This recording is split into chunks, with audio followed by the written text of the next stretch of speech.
신약 성경 히브리서 4장 12, 13절 두 절이니 우리 한 목소리로 공독하겠습니다. 시작. 하나님의 말씀은 살아있고 활력이 있어 좌우의 날선 어떤 검보다도 예리하여 혼과 영과 및 관절과 골수를 찔러 쪼개기까지 하며 또 마음의 생각과 뜻을 판단하나니 지으신 것이 하나도 그 앞에 나타나지 않음이 없고 우리의 결산을 받으실 이의 눈앞에 만물이 벌거벗은 것 같이 드러나느니라. 아멘. 오늘 제목은 그러므로 성경의 사람이 되라. 우린 지난 몇 주간 계속된 이스라엘 백성의 불순종을 예로 삼아 그 결말을 경고하는 내용을 들어왔습니다. 오늘은 그 여러 경고의 결론이라고 할 수 있습니다. 결론 부분이지요. 불순종을 심판하시는 하나님은 하나님의 기준 그리고 그 기준을 우리에게 정확히 제시한 말씀에 의해서 판결됩니다. 결코 한순간에 감정이나 또는 한순간 정해진 룰이 아니라 완벽하고 완전한 기준에 의해서 사람의 인생이 결정된다는 거죠. 판사가 판결을 할 때 개인적인 판단이 동원되지 않고 정해진 법에 의해서 판결하듯 하나님의 심판과 경고는 그 전에 완벽하게 계시된 말씀에 의해서 판결됩니다. 하나님 경고의 당위성이 여기에 있습니다.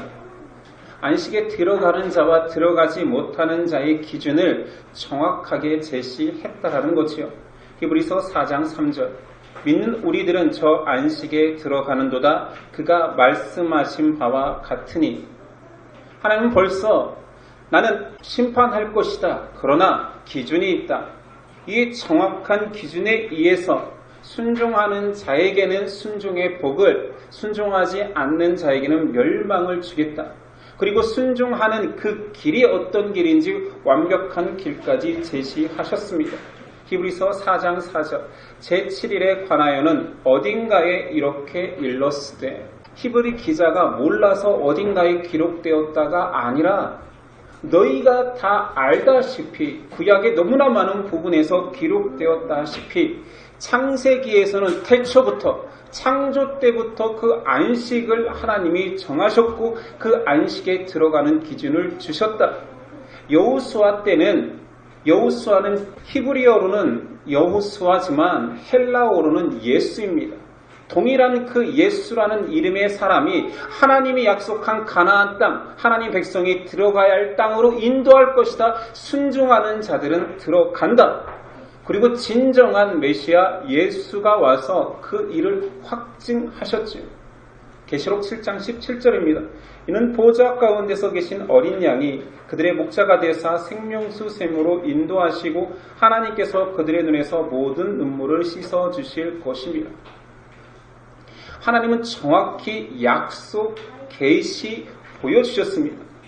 언약을 받은 아브라함도, 율법을 받은 모세도, 가나안의 안식으로 이끈 여호수아도, 안식을 시로 노래했던 다윗도 전부 다 그 당시에 있어질 평안한 땅, 하나님의 축복이 아니라 영원한 안식을 꿈꾸고 그 안으로 들어갔습니다.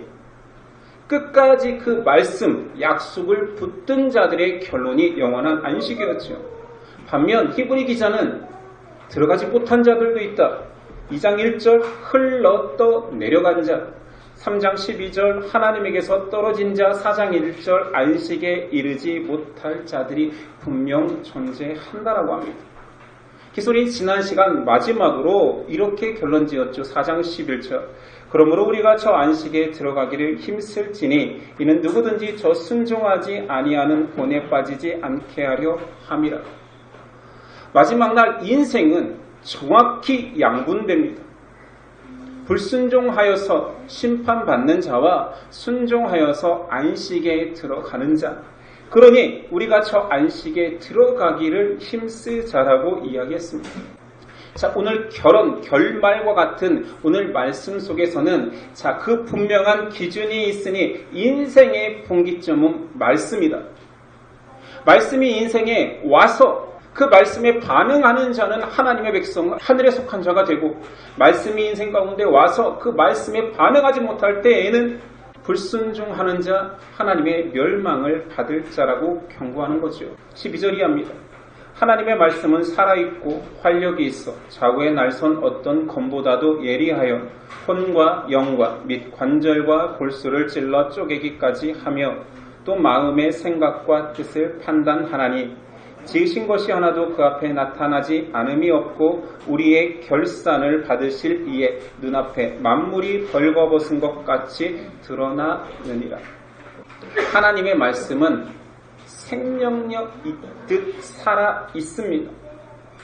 말씀은 언어일 뿐이잖아요. 소리일 뿐이잖아요. 그런데 하나님의 말씀은 살아 있습니다. 성경의 여러 군데에서 살아있는 하나님의 말씀을 증언하죠. 사도행전 7장 37절이야.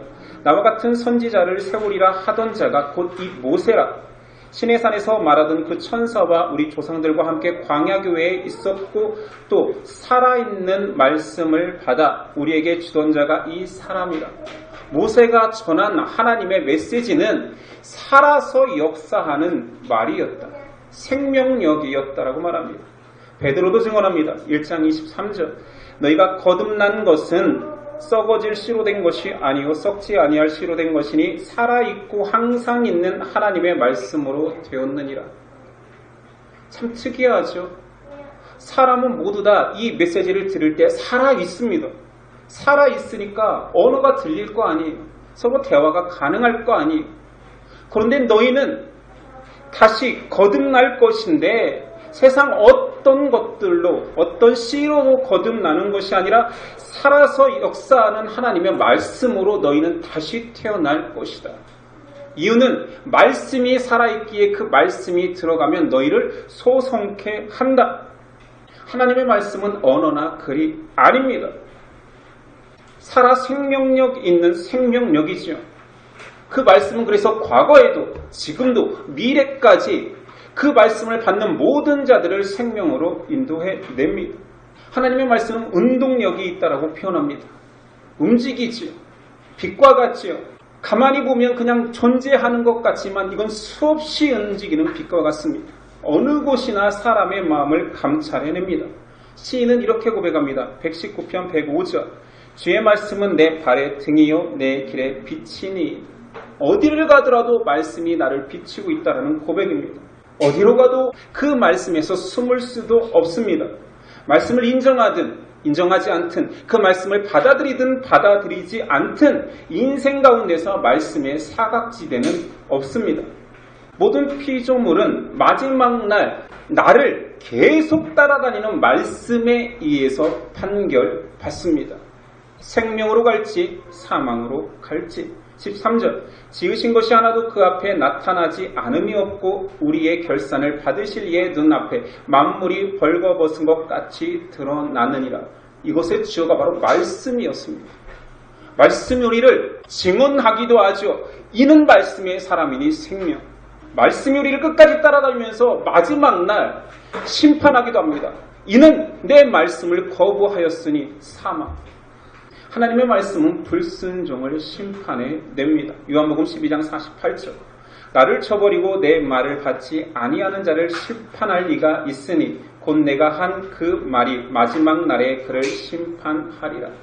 동일한 하나님의 말씀이 어떤 자는 생명으로 이끌어 순종으로 이끌어 은혜에 참여하게 하고 어떤 이는 그 말씀이 거부하게 하고 그 말씀을 부정하게 해서 결코 중간지대가 없는 사망으로 이끌어 간다는 거죠. 정죄한다는 것입니다. 그러면서 오늘 히브리 기자는 그 말씀이 얼마나 정확하고 무서운지 검과 같다. 예리하다. 자구의 날샌 어떤 검보다도 예리하여 혼과 영과 및 관절과 골수를 찔러 쪼갠다. 혼과 영, 관절과 골수면 영혼육을 대변하는 말들이지. 말씀은 그냥 언어가 아닙니다. 좋은 교훈이 아닙니다. 사람의 영혼육을 파헤쳐 냅니다. 말씀 때문에 육신이 변합니다.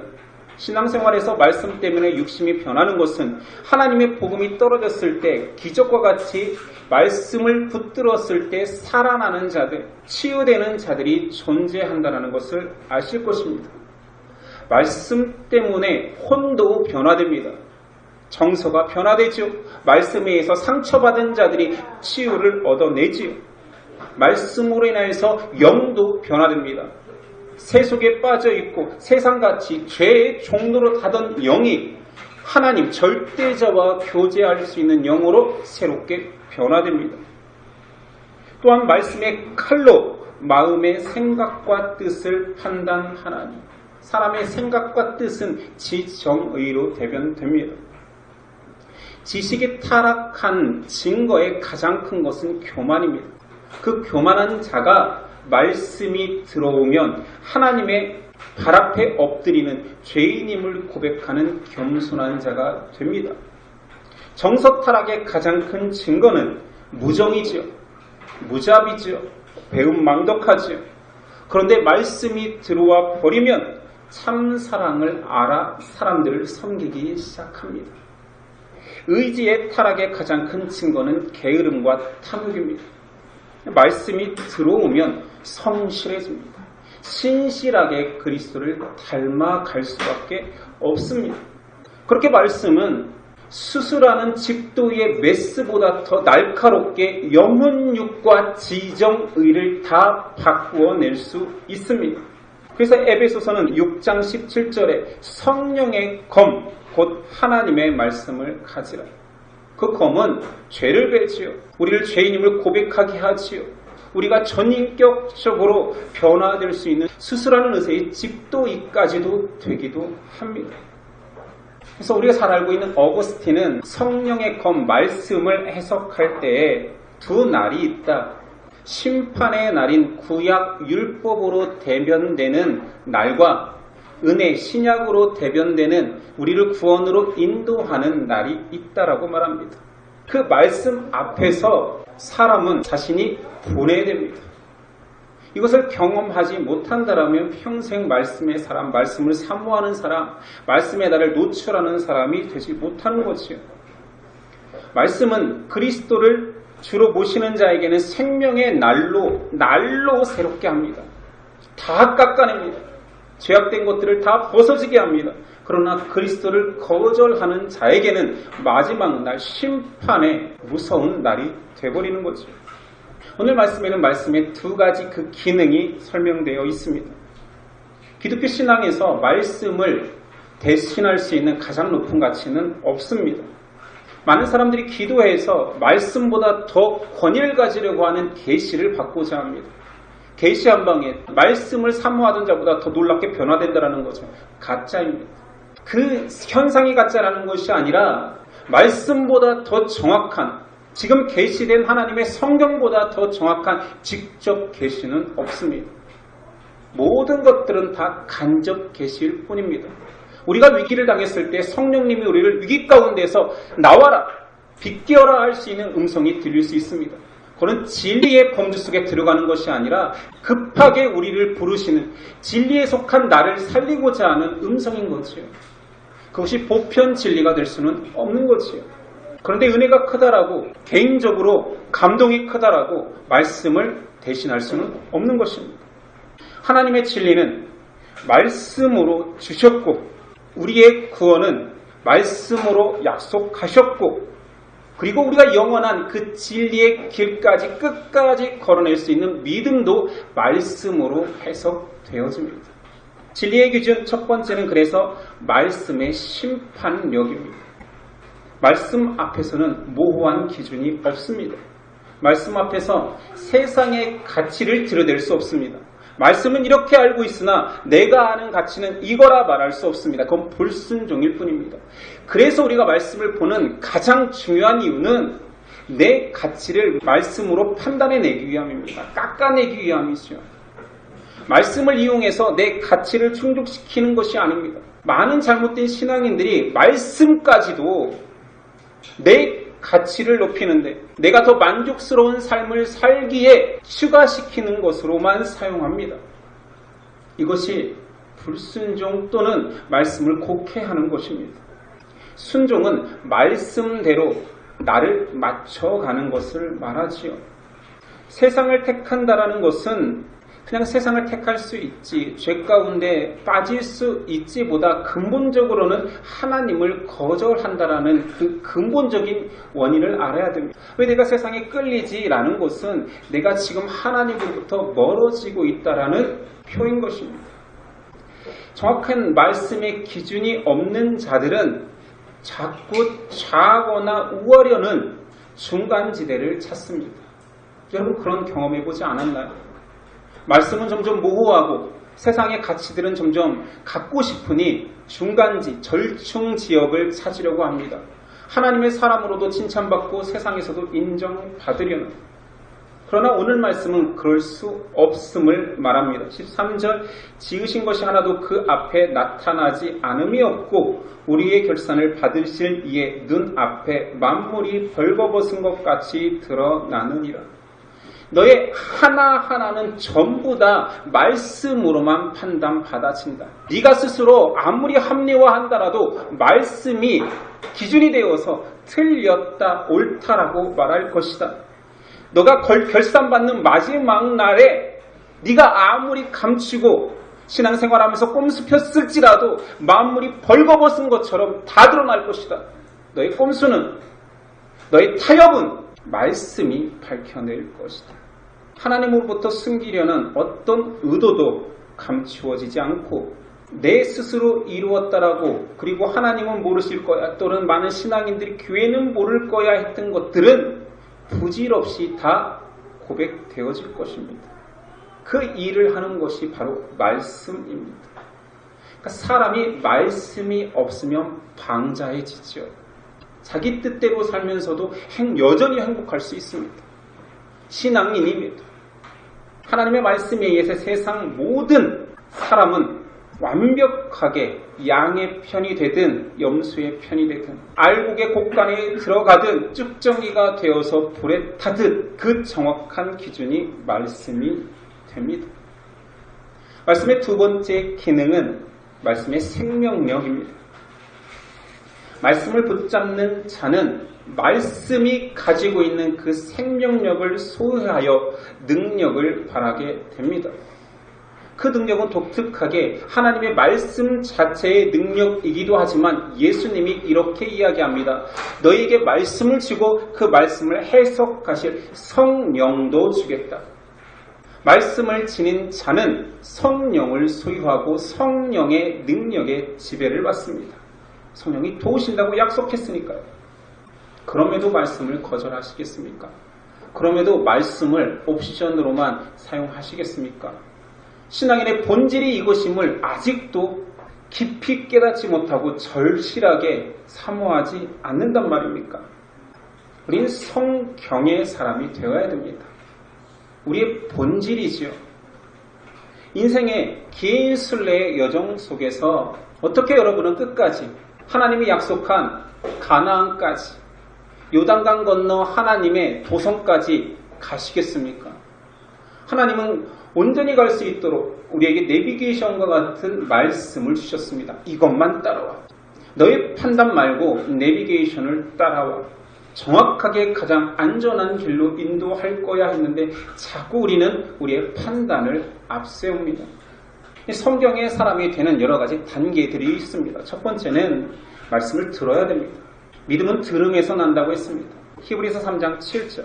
그러므로 성령이 이르신 바와 같이 오늘 너희가 그의 음성을 듣거든. 히브리서 3장 15절. 성경에 일렀을 때 오늘 너희가 그의 음성을 듣거든. 히브리서 4장 7절. 오늘 너희가 그의 음성을 듣거든 너희 마음을 완고하게 하지 말라. 말씀은 들려집니다. 많은 부분 우리가 말씀이 들려졌기에 이 자리에 있을 수 있습니다. 부모에 의해서든 친구에 의해서든 아니면 자발적으로 교회에 와서 강단에 의해서든 우리는 수많은 메시지들을 들어오는데 1차적으로는 그 말씀이 들려야 됩니다. 그래서 제가 좀 안타까이 여기는 사람들은 말씀이 안 들리고 졸리고 재미없다라는 사람들입니다. 이것은 그냥 슬픈 일이에요. 나쁘다 그런 개념은 아닙니다.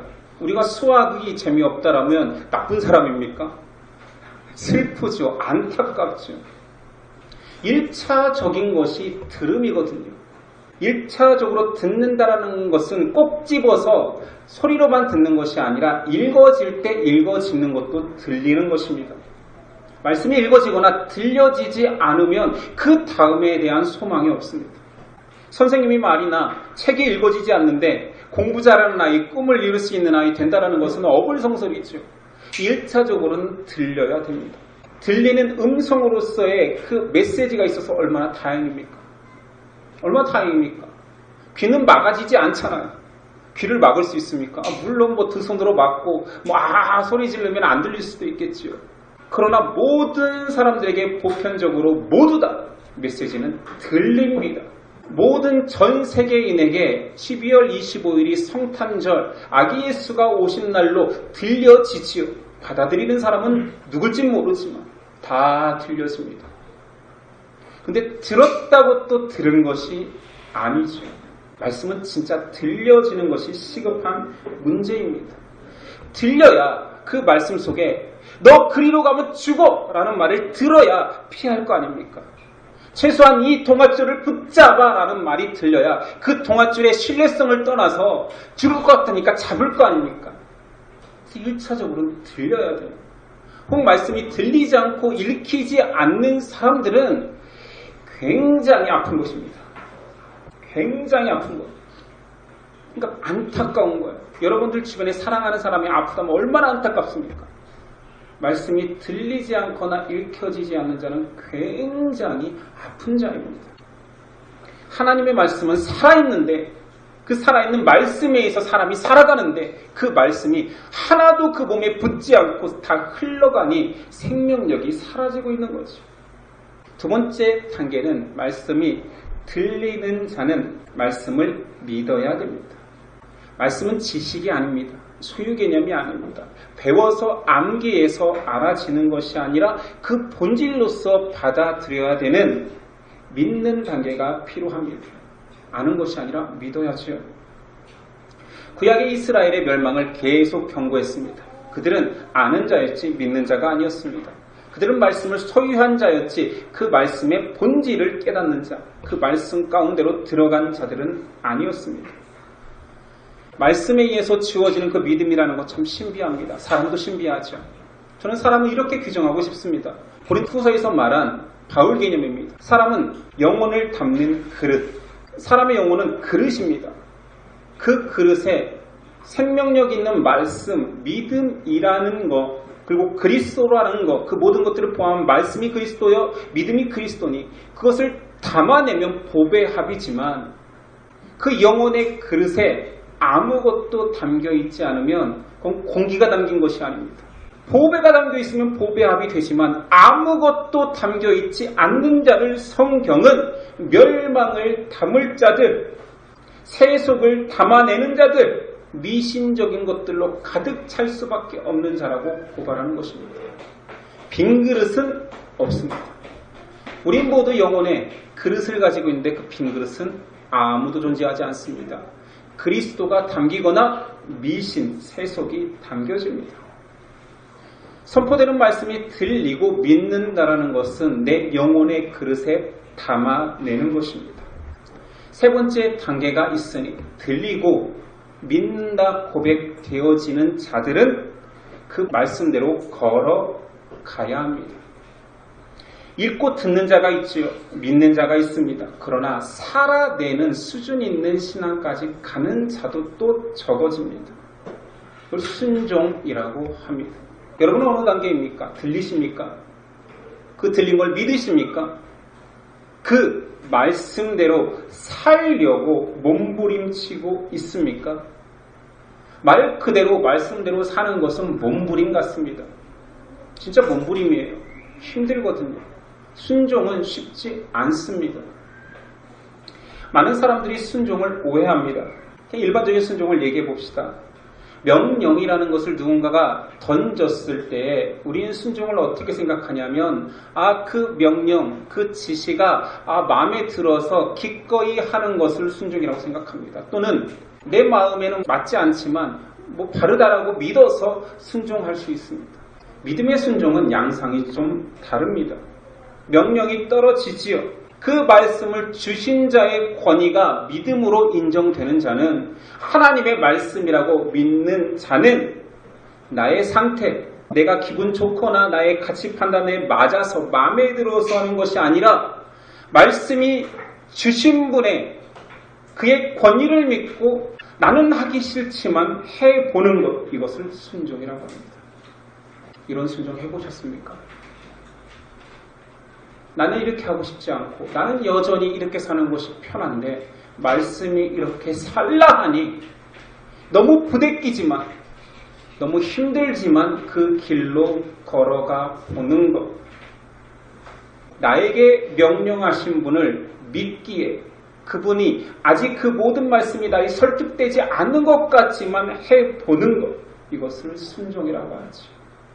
그래서 순종은 도덕적 착함, 이런 성향의 것이 아닙니다.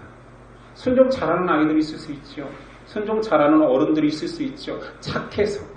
근데 신앙의 순종은 착함이 아니라 그를 지배하는 세계관입니다. 전혀 다릅니다. 안 착하고 좀 다혈질일 수도 있어요. 그런데 말씀이 떨어졌기에 그 말씀을 주신 분이 하나님이기에 내 의지와 내 가치와 상관없이 나는 여기를 살아내겠다. 이것이 나의 믿음이다, 내 신앙이다, 내 가치다라고 여기는 세계관에 가까운 거죠. 그래서 믿음의 싸움은 일정국은 세계관 전쟁입니다. 내 가치를 내려놓고 내 인본주의 가치, 세속적인 가치를 내려놓고 하나님의 가치로 나를 바꾸어가는 세계관 전쟁이 되는 것입니다. 순종하는 자만 바꾸어낼 수 있습니다. 믿음의 순종이 그래서 어렵습니다. 작은 순종 있을 수 있지요. 그러나 말씀의 많은 부분이 본질을 들여라, 네 생명력을 다 동원해라라는 본질의 문제이기 때문에 어려운 것입니다. 전도해라, 선교 나가라, 이런 문제 이상이니까. 너는 내 것이라를 시인해라, 내가 원하는 대로 살아내라, 이런 본질을 물으니 굉장히 어려워집니다. 히브리서 4장 6절. 그러면 거기에 들어갈 자들이 남아 있거니와 복음 전함을 먼저 받은 자들은 순종하지 아니함으로 말미암아 들어가지 못하였으므로. 이 경고는 정말 많은 히브리인들이, 구약 유대인들이 실패한 것처럼 이 말씀을 줄 그 당시에 많은 히브리 기독교인들이 실패한 것처럼 우리가 이 말씀을 듣는 때에 신앙생활하는 자들 중에 먼저 받은 자들은 순종하지 아니함으로 말미암아 들어가지 못하였으므로, 그러므로 주의하여라. 말씀은 살아있다. 말씀은 심판력이 있다. 생명력이 있다. 그 말씀대로 살아봐야 된다. 믿는다라는 것은 확신을 갖는 용기가 필요하다고 했습니다. 그 용기를 고백할 수 있어야 된다. 순종의 단계는 용기를 발휘하는 정도가 아니라 뭔가 내가 귀히 여기는 것들을 버려야 되는 대가 지불을 또 요구해요. 그러니 신앙생활이 점점점 어려워지는 거예요. 아니, 믿음의 용기를 발휘하기도 고백하기도 어려운데 세상에 나가서 그걸 실천하고 순종할 때는 또 다시 대가를 지불한다고요. 그러니 누가 바르게 신앙생활을 하고 싶겠습니까? 너무나 많은 것들을 하나님이 요구하는 것 같잖아요. 용기 그 너머에 대가 지불이라니요. 용기 정도 발휘하면 그 너머에는 축복, 엄청난 하나님의 은혜, 이런 것들이 와야 되는데 순종의 걸음을 또 내디디니 이번에는 대가 지불을 해요. 산 넘어 산입니다. 누가 말씀에 순종하고 싶겠습니까? 그래서 믿음의 동료들이 필요한 것입니다. 어려우니까. 말씀의 성숙 네 번째 단계는 나눔입니다. 신앙은 끝까지 함께 걸어내야 될 십자가의 여정이기에, 그 길은 좁은 문 좁은 길이기에 하나님은 홀로 걸어내라 하지 않고 팀을 주셨습니다. 한 몸 교회지요. 그리고 팀장은 그리스도입니다. 제일 앞서 걸어가시면서 나를 따르라 하십니다. 그리고 교회된 너희는 서로 위로하고 나누면서 따라와라. 넘어지는 자는 권면내고 부축해주고 앞서 가려는 자는 기다려달라고 하고 함께 가라. 교회 속에서의 격려와 나눔이 너희를 포기하지 아니하고 마지막 날까지 믿음을 지켜 영원한 안식에 들어갈 때까지 인도해 줄 거라 말합니다. 히브리 기자는 이 얘기를 하고 싶습니다. 3장 13절 오직 오늘이라 일컫는 동안에 매일 피차 권면하여 너희 중에 누구든지 죄의 유혹으로 완고하게 되지 않도록 하라.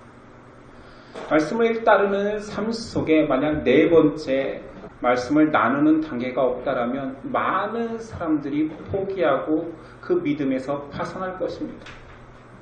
전번에 철로 역정을 계속 언급하고 있는데요. 거기서 크리스찬 신앙인은 믿음의 동료 때문에 그들이 없었더라면 한 관문 한 관문을 결코 지날 수 없었습니다. 하나님은 믿음을 가진 자에게 믿음을 사용할 수 있는 마스터키를 통하여서 관문을 들어가게 하시지만 그걸로도 모자라 그 사랑으로도 부족해 믿음의 사람들 함께 가라. 교회로 가라. 홀로 갈 수 없을 것이다. 너는 약하기 때문이다. 죄의 유혹은 강하다. 그러니 함께 가라. 함께 하나됨의 신비가 너를 영원한 안식처로 이끌 것이다 말해주고 있습니다. 여러분 모두 다 말씀을 전하고 해석하는 목사 될 수는 없습니다. 그러나 교회 구성원 모두 다 목사 이상의 나눔의 전달자입니다. 많은 부분 목사는 말씀의 1차적 들리게 하는 일을 하지만 4단계에서 필요한 것은 말씀을 들리게 하는 자가 아니라 말씀을 붙들고 같이 걸어갈 수 있는 자가 필요하거든요. 목사로서는 구도자를 회심자로 바꿔줄 수는 있습니다. 그런데 믿음을 사용하고 믿음을 통하여서 그리스도를 닮아가는 그 분량까지 이끄는데 목사의 설교보다는 저의 나눔, 저도 성도로서 저의 위로, 저도 같이 시험받고 넘어지는 자로서 같이 걸어내는 동료로서 필요한 자입니다. 여러분과 제가 그런 자가 되어야 됩니다. 오늘 말씀은 경고의 말씀에 대한 결론이라고 했습니다. 하나님의 안식에 참여하길 원하는 자들에게 마지막 하나님의 도구를 주는 것입니다. 성경의 사람이 되어라. 하나님은 자신을 말씀이라는 특별한 은혜로 계시했고 그 성문화된 말씀으로 구원을 약속하셨고 그것도 모자라 말씀을 너희가 보고 만질 수 있도록 그리스도를 말씀이 육신이 되어서 내려오게 했습니다. 뭐가 더 필요합니까? 완벽한 말씀이 언어로 뿐만 아니라 생명력뿐만 아니라 실체로 완성으로 그리스도가 오셨는데 우리에게 그 선명한 말씀이 있는데 뭐가 더 필요하단 말입니까? 그리고 또 그 말씀이 나에게 주어졌는데 어떤 세속적인 가치가 더 필요하단 말입니까? 우선 그것을 붙들어 본 이후에야 부족을 이야기하십시오. 지금 부족은 가짜는 아닐 것입니다. 막 부족한 거 많잖아요. 그러나 가장 귀하다라고 말하는 그 말씀을 먼저 잡은 다음에 부족을 얘기해보자라는 거지요. 정말 부족한지 진짜 빈곤한지 말씀을 붙든 인생임에도 불구하고 아직도 나에게 결핍이 있는지 그때 얘기해보자라는 거예요. 우리 전부 다 같이 가고 있습니다. 우리는 말씀을 나누며 독려하며 함께 걷는 교회로 부름받았습니다. 교회에게 하나님은 말씀하고 계십니다. 하나 되어라, 하나 되어서 걸어라, 하나 되어서 그리스도의 장성한 분량에 이르러라.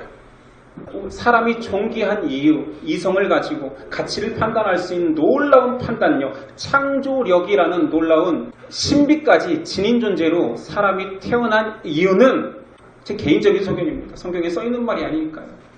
우리의 모든 이성은 말씀을 읽으라고, 말씀을 깨달으라고, 말씀을 붙들으라고 주신 이성 같습니다.